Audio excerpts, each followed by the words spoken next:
everyone. Welcome to another episode of Lucknow Public Schools and Colleges presents The Mythbuster, powered by Creative Learning Academy. In the previous episode, we discussed majorly about mutation of the virus, black fungus, and plasma convalescent. Then we also spoke about the steroid uses in the current treatment of COVID-19. And then we also discussed about the medical approved textile masks. So, I hope you got a good insight about all the aspects. In any case, if you have missed the previous episode, the link for the same is given in the description below. In today's episode, we will be majorly discussing about the vaccine and our immunity. So stay tuned and keep watching. Welcome back, Dr. Sir. Thank you. Sir, in one of our previous episode, you told us that I love you, sorry, lifestyle, and now immunity are the most misunderstood terms amongst the humans now.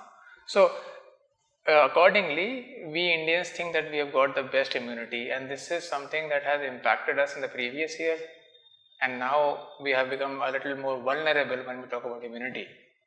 हम तो धूल मिट्टी में भी खेले हैं और हमें क्या हो सकता है. So this was a misconception. So what would you say about that? Okay, Harshit, very wise question, but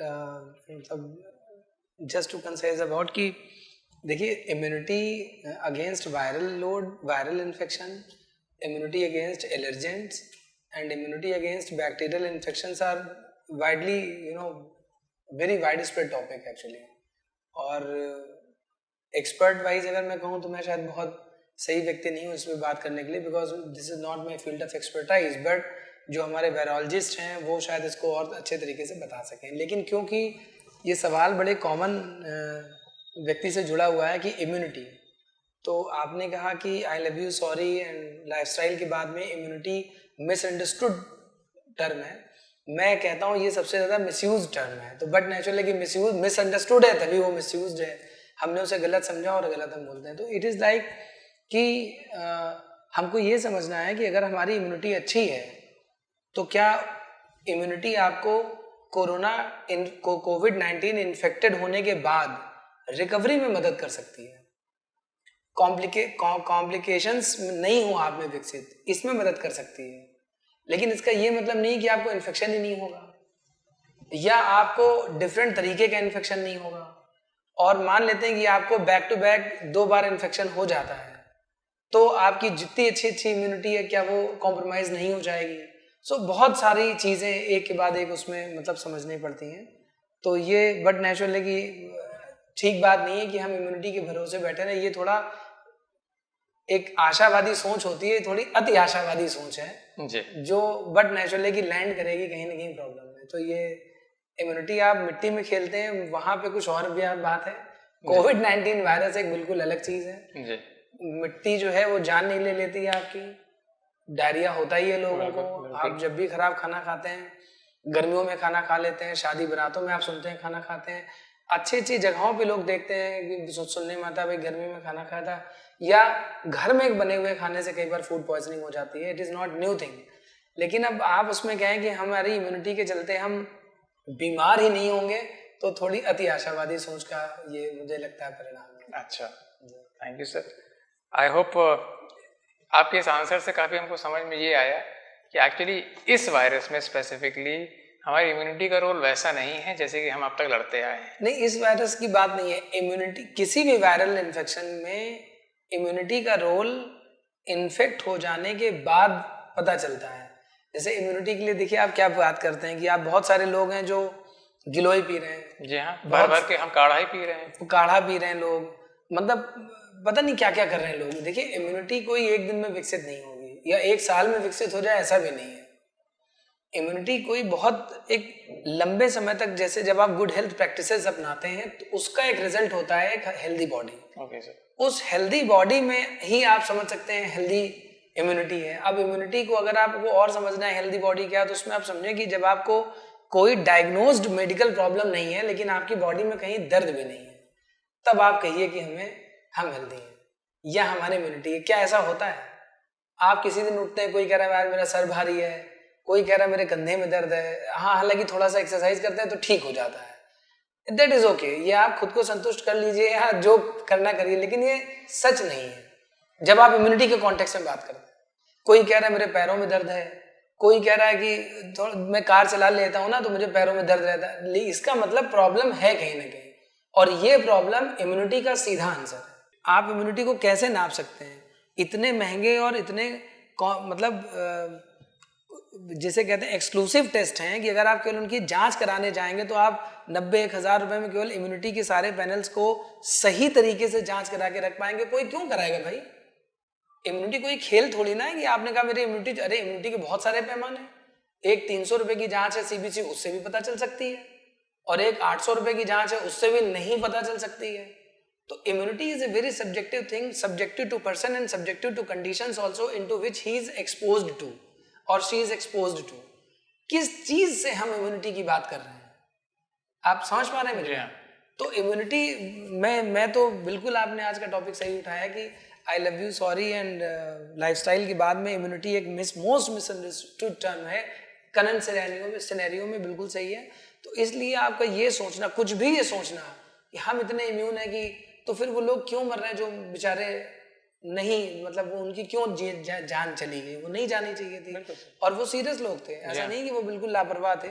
तो हमें इस पैंडेमिक में किसी चीज का बेजा इस्तेमाल करने से बचना चाहिए, वो चाहे इम्यूनिटी का शब्द हो, चाहे उसकी साइकोलॉजी हो, या काढ़ा खुद को ना हो, या कोई ऐसी चीज जो आपको लगता है कि ये हमें बचा लेगी। कोई भी चीज आपको सिवाय बचाव की तकनीकों के अलावा कोविड-19 इन्फेक्शन होने से नहीं बचा सकती। अब इम्यूनिटी को हम जो समझ रहे हैं वो एक्चुअली इम्यूनिटी नहीं है, वो इम्यूनिटी नहीं है, इम्यूनिटी कुछ और चीज है। इम्यूनिटी तो हर वायरल इन्फेक्शन के साथ आपको बचाती है, वरना हम वायरल इन्फेक्शन में ही हमारी जान चली जाए। तो इम्यूनिटी सबको है, भारतीयों को होती है, पाकिस्तानियों को होगी, यूरोपियंस को होगी, सबको होती है, ये कोई नई चीज नहीं है। हाँ, इनेट इम्यूनिटी नाम की एक चीज हुआ करती थी जिसमें हम लोग इनहेरिटेंट थे, लेकिन अब वो बड़ा, फिलहाल वो सब्जेक्ट अभी यहाँ डिस्कस करने वाला है नहीं। सो केस में आप समझें कि इम्यूनिटी का ना मिसअंडरस्टूड करें, ना ओवर अंडरस्टूड करें, ना उसका मिसयूज करें। आपको कोरोना वायरस से अगर बचना है तो बहुत बेसिक चीजें करनी पड़ेंगी, और वो बचाव की चीजें हैं। वो बचाव की चीजें क्या है? वो सिंपल स्टेप्स हैं। एक ऑप्टिमम दूरी रहनी चाहिए दो लोगों के बीच में, जैसे हम और आप अभी बैठे हुए हैं 6 फीट की डिस्टेंस लेके बैठे हैं। हम दोनों लोगों ने कोविड-19 का टेस्ट करा लिया कि हम लोगों को कोविड-19 नहीं है, तब हम लोग बात कर रहे हैं जी। एक दूसरे के कांटेक्ट में बिना मास्क के नहीं आए, बिल्कुल। हम दोनों लोग अनट्रस्टेड नहीं है एक दूसरे के लिए कि आप कहीं से ट्रेवल करके आ गए, हम कहीं से ट्रेवल करके आ गए और मिलके बात कर ले रहे हैं। प्लस हम भीड़ का हिस्सा नहीं है, यहाँ पर कहीं भीड़ नहीं है, आप पूरे उसमें देख रहे हैं। प्लस सैनिटाइजर आप यूज कर रहे हैं, कोई भी चीज टच करने के बाद आप सैनिटाइजर, और सबसे अहम बात, मास्क भी लगाना है, सैनिटाइजर भी यूज करना है, डिस्टेंस भी रखनी है। लेकिन उससे भी इंपॉर्टेंट एक बात ये कि किसी भी कीमत पे अपने चेहरे को बिना अपने उंगलियों को, लोग सैनिटाइजर कैसे इस्तेमाल करें, लोग हथेली पे सैनिटाइजर डालते हैं, ऐसे कर लेते हैं। अरे भैया, तुम मॉइस्चराइजर नहीं लगा रहे हो भाई, तुमको कोविड-19 इन्फेक्शन से बचना है। और कोविड-19 इन्फेक्शन आप ऐसे ऐसे उंगली से आंखें नहीं मलते हैं, आप पोर से आंखें मलते हैं, इन लोब से आंखें मलते हैं। तो क्या आप इनको एक्चुअली पॉजिटिवली आप डिसइंफेक्ट कर रहे हैं? तो सैनिटाइजर आप यहाँ लें, सबसे पहले इनको करें और फिर दोबारा लेकर के आप पूरे हाथ को करें तो बेहतर है। तो लास्ट पॉइंट जो सबसे इंपॉर्टेंट था वो ये था कि बिना अपने हाथों और उंगलियों को पूरी तरह से सैनिटाइज किए या 20 सेकेंड तक झाग वाले साबुन से धोने के बाद ही चेहरे को उसके बाद ही छूएं। इतने काम करेंगे, यही सेफेस्ट तरीका है कि आपको कोविड-19 इन्फेक्शन ना हो। इम्यूनिटी अच्छी है बुरी है, इस इम्यूनिटी का कोविड-19 इन्फेक्शन होने से कोई मतलब नहीं। तो होप मतलब एब्सोल्युटली सर, एब्सोल्युटली ये चीज शायद हर तरफ से हम लोग को पता भी लगता रहता है, but and these things are really simple to do, very simple to do, right? मतलब they are immunity and COVID-19 protection, आप इसको ये मान के चलें कि both are to be practiced daily। ये गुड हेल्थ प्रैक्टिसेस का वो पार्ट है जो आपको प्रतिदिन करनी है, 24 घंटे करनी है, किसी के कांटेक्ट में आने पे करनी है। It is that way simple. वाह सर, आई थिंक ये सब हम लोग कर भी रहे हैं, बट अगर किसी भी एरिया में अगर हम लोग थोड़ा सा भी चूक कर रहे हैं तो हमें लगता है हमें और अलर्ट हो जाना चाहिए सर, क्योंकि हम लोग नेचुरल इम्यूनिटी की काफ़ी बात करते हैं और बिलीव करते हैं, उसी बेसिस पे हम नेचुरल इंग्रेडिएंट्स जो हैं उन पर रिलाई करते हैं। बहुत ही अच्छी प्रैक्टिस सबने डेवलप करी है घर में बैठे बैठे खूब स्टीम लेने की और काढ़ा पीने की, अपने लेवल पे जो हम बनाते हैं। लोग कई बार पी लेते हैं कई बार। तो ज़रा इसके रिगार्डिंग बताइए कि वो कितना सही है या फिर उसकी क्या क्वांटिटीज सही होंगी। बहुत सीधा सा सवाल है, लेकिन इसका जवाब बिल्कुल सीधा नहीं है। आई एम सो सॉरी, थोड़ा सा लंबा होगा प्लीज़। बहुत साल पहले, लगभग 22-23 साल पहले मैं बीमार हुआ और मुझे किसी ने जोशांदा रिकमेंड किया। फिर पता लगा कि वो जोशांदा था वो पाकिस्तान से आता है, ओरिजिनल वहीं बनता है। फिर इंडिया में भी पता चला कि कुछ आयुर्वेदिक कंपनीज है वो उसे बनाती हैं। मैंने पिया, मेरा बुखार अच्छा हुआ, साथ साथ दवाएं भी चल रही थी, ठीक हो गया। अब सवाल ये है कि क्या उस जोशांदे का इस्तेमाल मैं जब बीमार बुखार में नहीं हूं तब भी कर सकता हूँ? ये एक बड़ा सवाल है। बिल्कुल ठीक है जी हाँ। मतलब हम इम्यूनिटी इतनी विकसित कर लें कि हम कहीं जाके फट जाएं।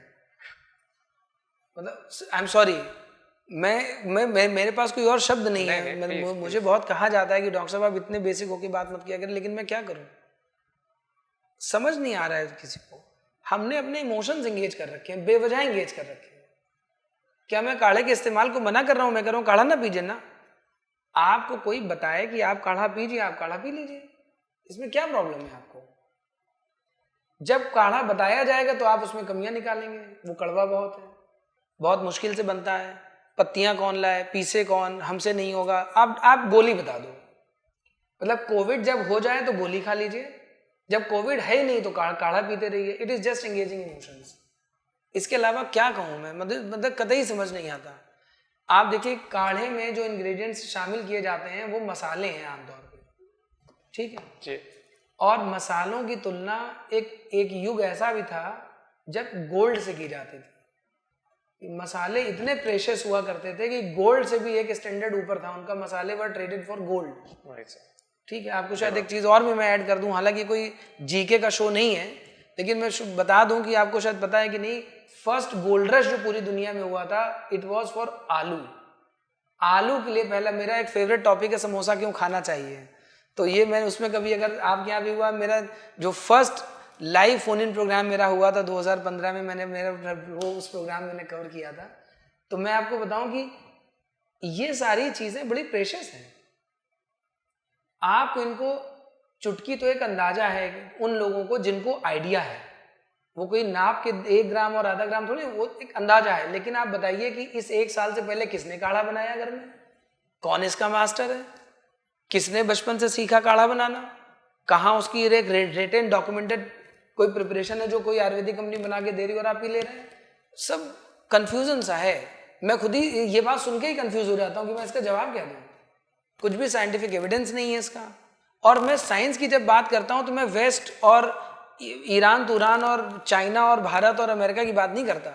मैं बस इतनी सी बात करना चाहता हूँ कि भारत विश्व में सबसे अधिक साइंटिफिक कंट्री था, ठीक, उसकी रिस्पेक्ट करते हुए थोड़े से आप जब काढ़ा बनाते हैं तो उसका कोई एक बैकअप हासिल करिए, इंटरनेट पे ढूंढिए, उसके एक साइंटिफिक सब कुछ अवेलेबल है।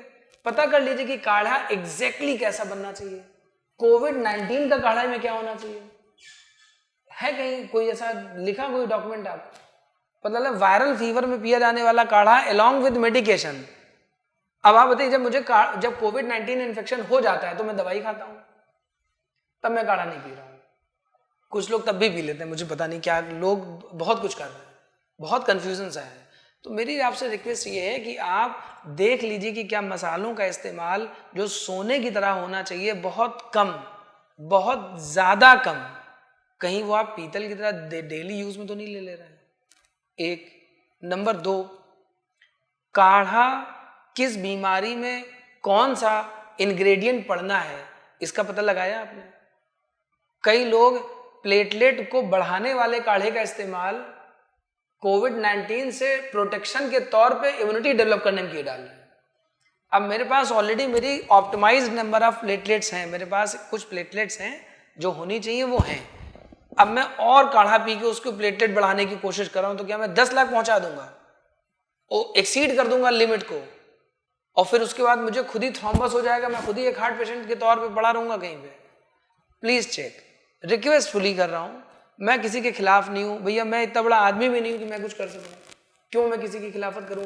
कम से कम कंफ्यूजन का शो है ना, ये आपका कंफ्यूज ना हो। बिल्कुल बिल्कुल सर। Myth busters. जी हाँ। तो मैं इतनी तो कोशिश कर सकता हूं कि आपसे आपके कॉमन सेंस के इस्तेमाल करने की रिक्वेस्ट करूं कि भैया आप एक कॉमन सेंस नाम की चीज उसका इस्तेमाल कर लो। काढ़ा आप पी रहे हो तो ये देख लो कि कोविड-19 से इन्फेक्शन के चलते क्या चीजें ऐसी हैं जिनके लिए आपको प्रोटेक्शन के तौर पे काढ़े का इस्तेमाल करना, क्या क्या ऐसे तत्व हैं, क्या क्या ऐसे मसाले हैं जिनका प्रयोग आपको करना चाहिए, या जो भी। Hopefully you got my point. And sir what role does steam has in this? Steam या नहीं, स्टीम लेने में क्या बुराई है, आप लीजिए स्टीम। आप, मैं तो कहता हूँ जैसे आईएलआई की वैक्सीन एक एज ग्रुप के बाद हर साल लगती है लोगों को, या जो जागरूक लोग हैं या जो अफोर्ड कर सकते हैं वो हर साल उसका बूस्टर डोज ले लेते हैं, ये तो आपको एक प्रोटेक्शन देती है। लेकिन अगर आप फिर से वही सवाल कि आप कह रहे हैं मैं स्टीम लूंगा तो मुझे कोविड-19 इन्फेक्शन नहीं होगा, ये कैसे संभव है? आप क्या उसे जला के राख कर देंगे अपने शरीर के अंदर?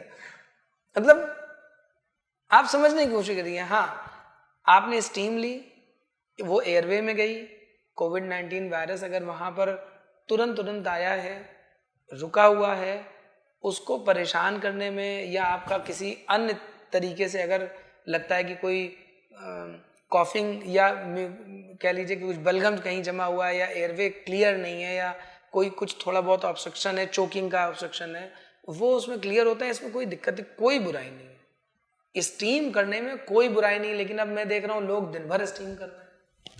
तो बेसिकली जो भी व्यक्ति अननेसेसरी एक्टिविटी में, जिसे अति, मैंने अभी एक बात की थी, अति आशावादी, जो लोग अति की तरफ हैं वो असल में डरे हुए हैं। उनको डर की बजाय ये प्रोग्राम देख लेना चाहिए, या इस तरह के और भी बहुत अच्छे अच्छे प्रोग्राम हैं, मैं क्यों इसी की बात करूं, वो अपनी चॉइस का, लेकिन अच्छा प्रोग्राम देखें, सकारात्मकता से भरा प्रोग्राम देखें, इंफॉर्मेशन से भरा प्रोग्राम देखें। आई लव यू सॉरी और लाइफस्टाइल के साथ इम्यूनिटी का मिसयूज और मिसअंडरस्टूड टर्म का प्रोग्राम ना देख लें। Absolutely, sir. Thank you so much, sir. Welcome. Sir, adding to the immunity, right now vaccines are out, okay, and there are many segments and many rumors also regarding the same. So first of all, can you tell us about what a vaccine is? What a vaccine is again, okay, good question. Vaccine एक protecting tool है। जैसे हमारे पास एक protecting tool हुआ करता था mask, अभी तक दूसरा प्रोटेक्टिंग टूल है हमारे पास सैनिटाइजर, और तीसरा प्रोटेक्टिंग टूल है हमारा distance, safe distance between two people. उसी तरह से उस टूल किट का एक और नया इंस्ट्रूमेंट आया है, that is vaccine, covid vaccine, जो अलग अलग नामों से अवेलेबल है। Okay sir. ये आपको, जैसे मास्क आप लगाते हैं जी, लेकिन मास्क कहता है कि कुछ प्रतिशत नहीं भी आप बच सकते हैं। जैसे आप 30 मिनट से ज्यादा बहुत पास किसी के बंद कमरे में बैठे हुए हैं, ठीक है, जैसे यहाँ पर वेंटिलेशन का एक पॉइंट दिया हुआ है और बिल्कुल ओपन है, यहाँ से एसी चली और वहां से हवा निकल गई, जी हाँ, so very good arrangement here. लेकिन अगर आप किसी के साथ क्लोज्ड कमरे में बैठे हैं, 30 मिनट से ज्यादा समय बिता रहे हैं और मास्क्ड भी हैं आप, you are masked actually, even there are chances to get infected if any of them is COVID-19 positive, right? Okay. उसी तरह से वैक्सीन के साथ भी कुछ प्लस माइनस हैं, और वो ये है कि वैक्सीन आपसे ये नहीं कहती कि हम कोविड इन्फेक्शन नहीं होने देंगे। अच्छा, ठीक है, क्योंकि वो उसके पास एक डेटा है कि हमने इतने लोगों पे कोई चीज ट्राई करी है, उसमें से इतने लोगों को री इन्फेक्ट, को वैक्सीनेशन के बाद इन्फेक्ट नहीं हुए लोग, और इतने प्रतिशत लोग हो गए, तो उसमें 60%, 70% का एक आंकड़ा होता है कि जैसे 100 लोगों ने वैक्सीन लगाई तो 70 लोगों को प्रोटेक्शन मिला या 60 लोगों को प्रोटेक्शन मिला, लेकिन 30 लोग दोबारा से इन्फेक्ट हो गए। सो वो वैक्सीन का जो आपका सवाल है जी, उसको जो आम जनता को समझाने की बात है, तो मैं आपको बताऊंगा, ये आपके टूल किट जो है, कोविड-19 प्रोटेक्शन टूल किट का एक नया इंस्ट्रूमेंट है, दैट इज वैक्सीन। इसको यूज करना है बेसिकली।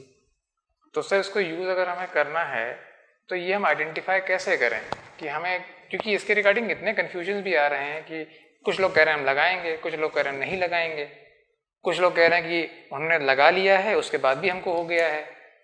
ओके तो इसके रिगार्डिंग जो क्लैरिटी हमें होनी चाहिए तो वो क्या होनी चाहिए? देखिए, जैसे अभी मैंने बताया कि ये एक टूल किट है जो मास्क की ही तरह है। मास्क आप लगाते हैं फिर भी इन्फेक्ट हो जाते हैं लोग। ऐसा नहीं कि आप मास्क ना लगाइए, क्योंकि भीड़ तो ज़्यादातर लोग जब भीड़ में मास्क नहीं लगाते उनके इन्फेक्शन रेट ज़्यादा है, लेकिन फिर भी मास्क लगाने में भी इन्फेक्शन हो जाता है। लेकिन आप मास्क लगाते हैं कि नहीं लगाते हैं? हाँ, लगाते हैं। तो अगर आप मास्क लगाने के बावजूद इन्फेक्शन हो सकता है फिर भी मास्क लगाएंगे, तो वैक्सीन लगाने के बावजूद भी कोरोना हो सकता है तो भी वैक्सीन लगा लेंगे। It is very simple to understand. Okay, मतलब there is no confusion in it कि ये क्यों नहीं लगे, क्योंकि हमारे पास में, हमारे देश की जनता में 2-3 चीज़ें हैं। बहुत साल पहले मेरी किसी एक बहुत प्रतिष्ठित और जिसे कहते हैं कि प्रबुद्ध जन से बात हो रही थी, तो उन्होंने कहा कि सुमित, हमारे यहाँ के लोग जो हैं वो सही मायनों में अगर देखा जाए तो शायद मतलब देशभक्त भी नहीं उस तरह से। देशभक्त की बातें तो हम लोग कर देते हैं, लेकिन जब देशभक्ति मतलब बातों में तो है, फेसबुक वॉल पे भी है, लेकिन देशभक्ति प्रदर्शित करने के लिए हमारे पास कुछ नहीं। हमारे पास गाली गलौज है एक दूसरे को, जैसे किसी ने हमारे हिसाब से देशभक्ति नहीं की तो हम उसे बुरा बोल देते हैं। ठीक है, तो ये बात बहुत पहले की थी। उसी तरह से मैंने देखा दूसरे देशों में जो भी वैक्सीन लॉन्च हुई, लोग उस देश के लोग उस वैक्सीन पे ट्रस्ट करते हैं। साइंटिफिकली कर रहे हैं कि नहीं, बड़ा विषय नहीं है जी। लेकिन यहाँ पर जब वैक्सीन लॉन्च हुई तो लोग यहाँ पे साइंटिफिकली तो बिल्कुल ही नहीं, लेकिन अदरवाइज भी ट्रस्ट नहीं कर रहे हैं। तो ये कुछ उस तरह की बात है। मुझे लग रहा है कि ये बात मुझे इसलिए कहनी चाहिए क्योंकि ये रिकॉर्ड हो रही है और जा रही है और लोगों के दिमाग से कंफ्यूजन थोड़ा सा हटे। मैं कह रहा हूँ आप वैक्सीन बिल्कुल मत लगवाइए। अगर आपको एक भी साइंटिफिक एविडेंस ऐसा है कि वैक्सीन लगाने से ये नुकसान है, मत लगवाइए। लेकिन अगर आपके पास खुद में कोई ऐसा साइंटिफिक एविडेंस नहीं है, आप कहते हैं उन्होंने किया था, मतलब हु इज ही, एंड जिन्होंने किया था वो 100% में कितने प्रतिशत में आते हैं? बट सर ये क्वेश्चन तो तभी आएगा जब लोगों ने देखा होगा कि वैक्सीन उन्होंने लगाई मगर उसके बाद भी उनको कोविड हुआ और कुछ वाकई सीरियस केसेस हुए। बिल्कुल हो रहे हैं। मैं कहा मैं इस बात से मैं उन डॉक्टरों की जमात में नहीं हूं जो ये कह रहे हैं कि वैक्सीन लगा लीजिए तो कुछ भी जानलेवा नहीं होगा। भाई कोविड-19 अगर एक इन्फेक्शन है तो बिना वैक्सीन के भी तो लोग ठीक हो रहे हैं। आप ऐसे समझिए। बिल्कुल बिल्कुल। तो जब बिना वैक्सीन के लोग ठीक हो सकते हैं, बिना जानलेवा स्थिति में पहुंचे, तो वैक्सीन के साथ भी लोग बिना जानलेवा स्थिति तक पहुंचेंगे और वैक्सीन के साथ भी लोगों की जानें जा रही हैं। इसमें कोई बहुत बड़ी बात नहीं है। मेरा ये विषय नहीं है जी। मैं अभी आप लोगों से बिल्कुल नहीं कहना चाह रहा या आपसे बिल्कुल नहीं कहना चाह रहा कि वैक्सीन कितनी अच्छी और कितनी बुरी। मैंने बिल्कुल कहा ही नहीं है। मैं आपसे बस इतना कह रहा हूं कि वैक्सीन कोविड-19 टूल किट एक है, उसमें 3-4 चीजें थी। उसमें साबुन था, उसमें सैनिटाइजर था, उसमें मास्क था, उसमें डिस्टेंसिंग थी, सोशल डिस्टेंसिंग, पर्सनल डिस्टेंसिंग। उसी टूल किट का एक और सदस्य है, उसका नाम वैक्सीन है। बिल्कुल। अब आप बात समझ पा रहे हैं? जी हाँ, जी हाँ। क्योंकि मैं आपको अभी ये बताऊं कि हमारे देश में से या पूरे विश्व में भी जो भी वैक्सीन लॉन्च हुई उनमें से ज्यादातर को इमरजेंसी यूज की परमिशन मिली है। मेरा सर एक्चुअली अगला सवाल यही था कि इनको इमरजेंसी यूज क्यों कहा? इमरजेंसी यूज इसलिए कहा जाता है, इमरजेंसी यूज बेसिकली पैंडेमिक के दौर में ही कोई चीज लॉन्च होती है या बहुत तेजी से किसी बढ़ने वाली, जैसे कोई चीज है, पैंडेमिक ना हो, मान लेते हैं कोई महामारी, वैश्विक महामारी नहीं है, किसी देश तक ही सीमित है, लेकिन वो महामारी मतलब बहुत तेजी से फैल रही है। तो बहुत तेजी से फैलने वाले किसी बीमारी, संक्रमित कर देने वाली बीमारी, कम्युनिकेबल डिजीज के लिए जो चीज़ें लॉन्च होती हैं, जो वैक्सीन लॉन्च होती है, जो कदम उठाए जाते हैं, उन्हें इमरजेंसी यूज कहते हैं। ये क्या है? ये इमरजेंसी यूज ये कहता है कि ये पूरी तरह प्रमाणित नहीं है अभी, या 100% सेफ्टी इसकी नहीं है, या एक और सही शब्दों में से साइंटिफिक बैकअप के साथ कहें कि जब तक किसी दवा के या किसी वैक्सीन के या किसी उपचार के माध्यम के सभी ट्रायल पूरे नहीं हो जाते हैं, उसके बावजूद उसको इस्तेमाल की अनुमति मिल जाती है, बीमारी की गंभीरता को देखते हुए उस चीज को, उस उपचार के माध्यम को, उस दवा को, उस वैक्सीन को इमरजेंसी यूज कहते हैं। इमरजेंसी यूज के लिए उसको लाइसेंस दिया। और क्योंकि उसके कुछ स्पेसिफिक अच्छे रिजल्ट्स रहे हैं, असल में कुछ और है ही नहीं हमारे पास ऑप्शन, ये मेन चीज है।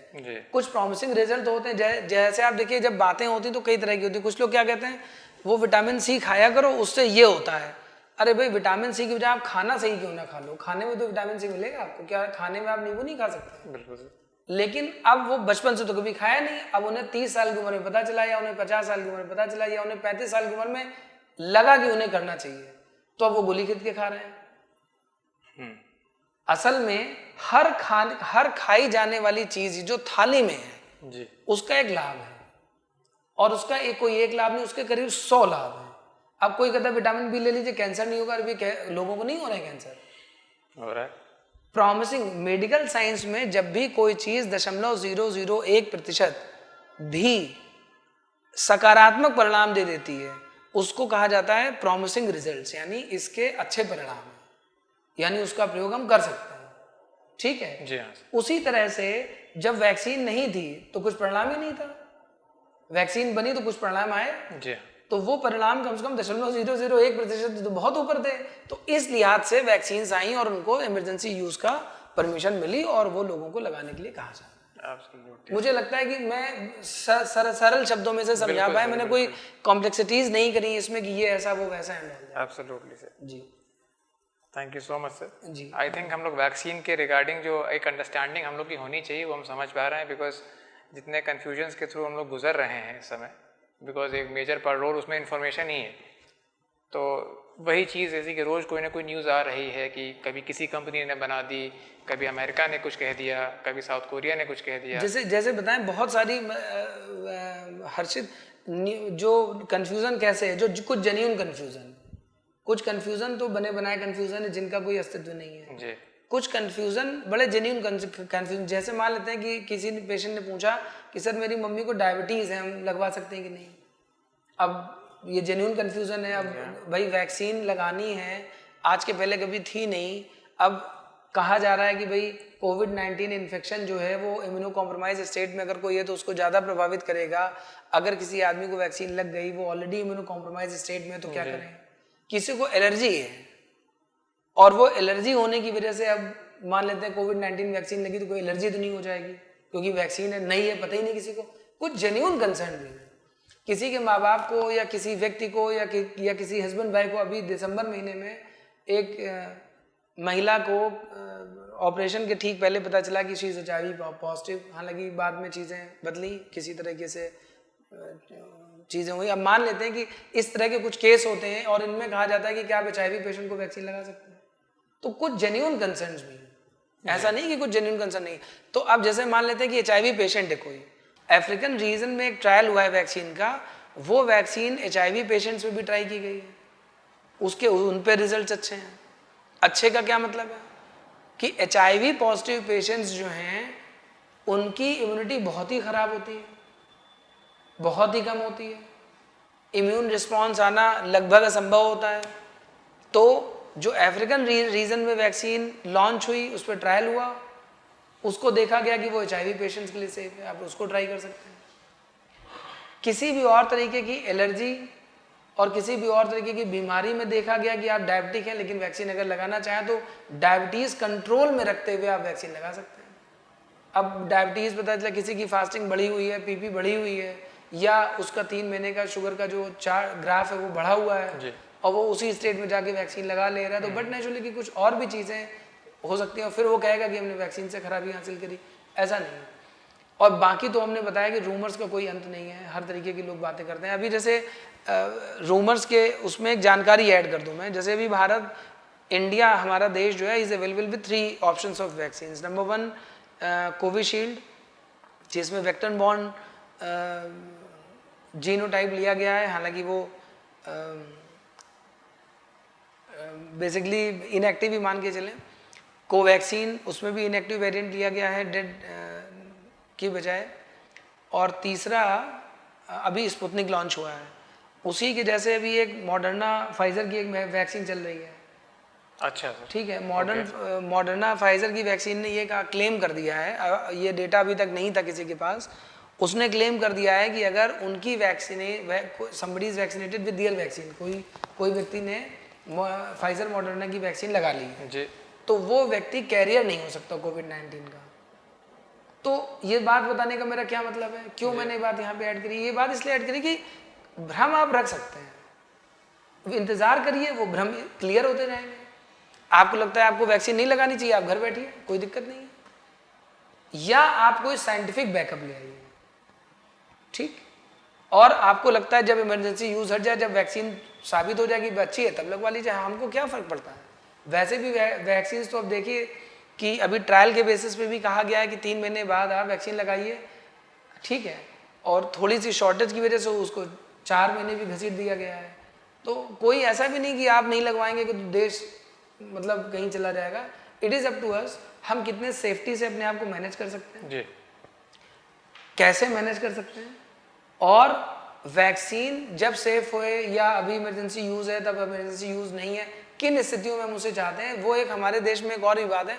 हमारे यहाँ ये इच्छित रूप में लागू की गई है, मतलब वॉलेंटरली बेसिस पे लागू की गई है, आप चाहें तो लगाएं और चाहें तो ना लगाएं।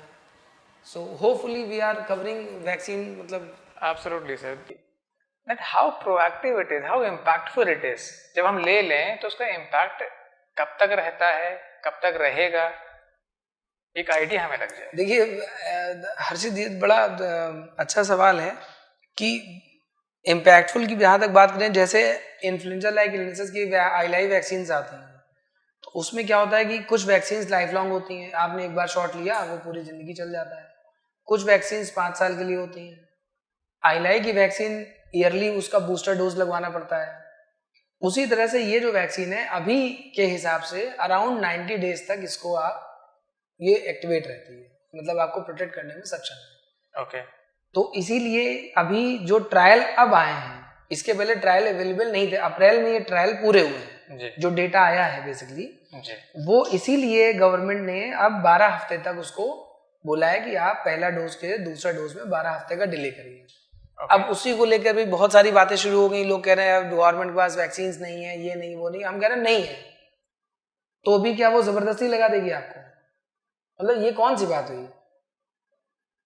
ओके। आपकी अगर जो पहली डोज है अगर वो 90 दिन तक एक्टिवेटेड है और आपको प्रोटेक्ट कर सकती है और गवर्नमेंट पास वैक्सीन नहीं भी है, तो क्या जबरदस्ती लगा दे वो आपको दो महीने में आके या 2 हफ्ते में आके? ये तो भाई अभी तक ट्रायल नहीं थे तो गवर्नमेंट कह रही भाई हम जल्दी जल्दी अपने सिटीजन्स को लगाएं। अब जब ट्रायल अवेलेबल है तो कह रही भाई जितने दिन के ट्रायल है हम उतने दिन बाद लगाएंगे, इसमें क्या प्रॉब्लम है? तो जो सेकेंड डोज आपको लग रहा है वो ऑलरेडी बूस्टर डोज है। ओके। इसमें एक आपका ये अच्छा सवाल हो सकता था कि अगर किसी आदमी ने वैक्सीन लगाई, उसको कोविड इन्फेक्शन हो गया जी, तो दूसरी डोज कब लगाए, बूस्टर डोज कब लगाए? हाँ सर, मेरा अगला सवाल वो था। हाँ, तो इस सवाल में ये असल में इतना सवाल पूछा गया कि बड़ा फेवरेट सवाल जब वो बन गया मेरा। इसमें बेसिकली क्या है कि देखिए 2 चीजें समझिए। जो आप कोविड की वैक्सीनेटेड इम्यूनिटी हासिल करते हैं, जिसे एक्वायर्ड इम्यूनिटी बेसिकली कहते हैं, ये इम्यूनिटी आपको लगभग 90 दिनों के लिए प्रोटेक्ट करती है। अब बीच में आप नेचुरली इन्फेक्ट हो गए, नेचुरल इम्यूनिटी आपने डेवलप कर ली, वो इम्यूनिटी भी आपको कम से कम 90 दिन तक प्रोटेक्ट रखने की क्षमता रखती है मिनिमम, और वो वैक्सीनेटेड इम्यूनिटी से कहीं बेहतर है, ये समझ लें पहले। तो आप बीच में दौड़ भाग मत करिए कि अरे मुझे तो कोविड हो गया था, मैं ये कर लूं वो कर लूं। आप बिल्कुल आप समझिए मुक्त हैं। आप कितने मुक्त हैं कि आप बिना मास्क के मार्केट चले जाए? नहीं, जो प्रोटेक्शन टूल किट है उसका यूज करते रहना है, लेकिन नेचुरली इन्फेक्टेड कोविड-19 इन्फेक्शन से डेवलप किया हुआ या रिकवर किया हुआ मरीज को जो इम्यूनिटी हासिल होती है कोविड-19 के अगेंस्ट में, वो वैक्सीनेट होने हुए व्यक्ति से बेहतर इम्यूनिटी होती है। ठीक है, ओके सर। तो अब किसी ने आज वैक्सीन लगाई, 2 महीने बाद कोविड-19 पॉजिटिव हुआ, तो अगले 3 महीने के लिए फिर से प्रोटेक्ट हो गया मिनिमम, तो वो 5वें महीने जाके लगा ले अपनी वैक्सीन। क्या प्रॉब्लम है उसमें? क्योंकि आप समझिए ये कोई ऐसे नहीं कि आपने नहीं लगाई तो कुछ हो जाएगा। It's a booster dose. It's like कि हम महामारी के खिलाफ लड़ रहे हैं, तो हमने पहली वैक्सीन की डोज लगाई, जब तक वो कम हुई इम्यूनिटी हमने दूसरी डोज लगा ली, तो हमारे नागरिक सुरक्षित हैं। जब सब लोग सुरक्षित होंगे तभी हम इससे लड़ पाएंगे। ऐसे थोड़ी ना कि आज हमें हुआ, कल फिर उनको हुआ, परसों फिर हमें हुआ, ऐसे तो वो बीमारी बनी रहेगी, कभी जाएगी ही नहीं।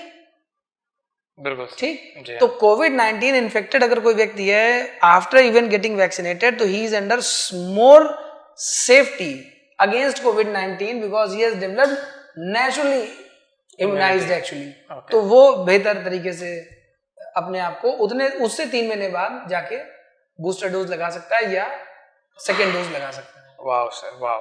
आई think we can now understand कि हमारी इम्यूनिटी कैसा रोल प्ले कर रही है इस वायरस से लड़ने के लिए, और वैक्सीन का रोल क्या है हमारी बॉडी के ऊपर या फिर हमारी पूरी सिविलाइजेशन के ऊपर। हाँ, करेक्ट, राइट। क्योंकि देखिए अगर आपको महामारी को खत्म करना है तो उसका एक ही रास्ता है कि एक जगह के, ये वैश्विक महामारी है तो ये वैश्विक रूप में लागू होगा, वरना महामारी को खत्म करने का सबसे आसान तरीका ये होता है कि जहां महामारी है उस जगह के सभी लोगों को एक साथ अगर इम्यून कर दिया जाए तो एक पर्टिकुलर टाइम पे कोई बीमार नहीं होगा उस बीमारी से, तो खत्म हो जाएगी। अब क्योंकि ये संभव नहीं है तो कम से कम ये होता रहे कि आपकी बॉडी को इतना पता चलता रहे कि हाँ हम इसको पहचानते हैं जी। ये आएगा तो हम लड़ लेंगे। तो या तो नेचुरली इन्फेक्टेड या वैक्सीनेटेड इन्फेक्टेड कुछ हो ही है, वैक्सीनेटेड इम्यून मतलब, ठीक है, कुछ हो ही है, लेकिन करते रहिए। बिल्कुल।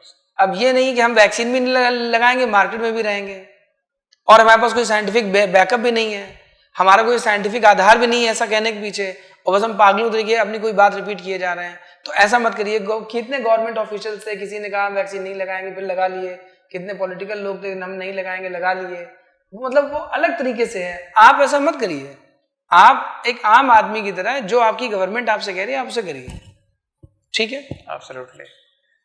सो thank you so much sir, we got really deep insight कि वैक्सीन क्या है, हमारी इम्यूनिटी क्या है, और जो मिसकंसेप्शंस हैं हमारे जो हमने वैक्सीन के प्रति बना रखे हैं, अपनी इम्यूनिटी के प्रति बना रखे हैं, वो हम काफ़ी हद तक क्लियर कर पाए हैं आज।